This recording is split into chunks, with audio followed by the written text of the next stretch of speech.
How about the state of the economy?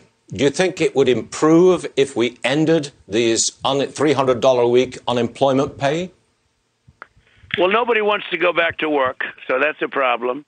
But nobody wants to go back to work. Nobody's ever seen anything like this. But the economy, you've got inflation that's going to be rampant. And we've seen inflation before. You have. I remember you a long time ago when the world was cratering and Jimmy Carter and all of this stuff. The things that were happening were not even believable, where interest rates were going up to 22%. Prime rate was over 20%. It's what's going on now is exactly the same, but it's worse. It's much worse. What they're doing now guarantees, and you already have massive inflation. Look at food prices. Look at gasoline. We had energy independence, and now that's gone, Stuart. It's gone. Think of it. We were energy independent. When I left, gasoline was $1.87. Now it's, going to be double that. It's going to be triple and quadruple that. But food prices, everything is going. Lumber for a house is up at a level that it's never been. So it costs much more for a house. If you're right, massive inflation, and it's going to be very. If you get massive inflation, Mr. President, you get a crashing economy and a crashing stock market. Is that your prediction?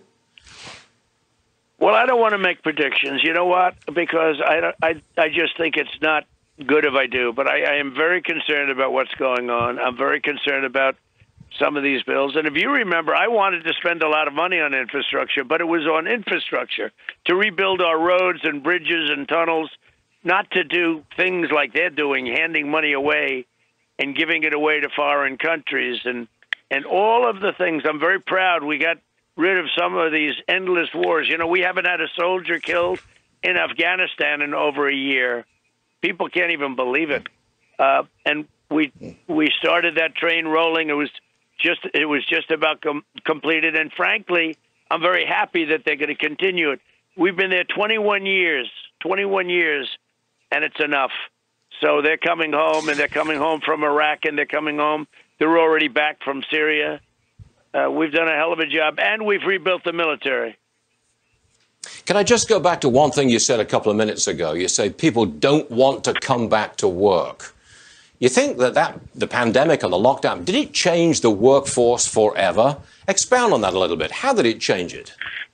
Well, it might have, for at least not forever, I guess. But people's attitude on work seems to be different beyond the money that's an incentive that they not go to work. But people, I don't know. It's exactly the purpose of your question is interesting.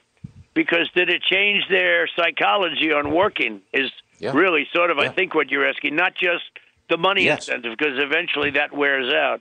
What I am surprised is that employees, you would think they'd be more loyal to their employer.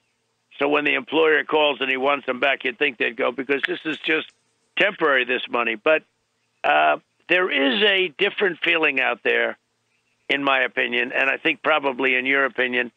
So it may have changed the level and degree of people wanting to work. It may have changed it, Stuart. There's no question about it, because you see such a difference. I think so, maybe.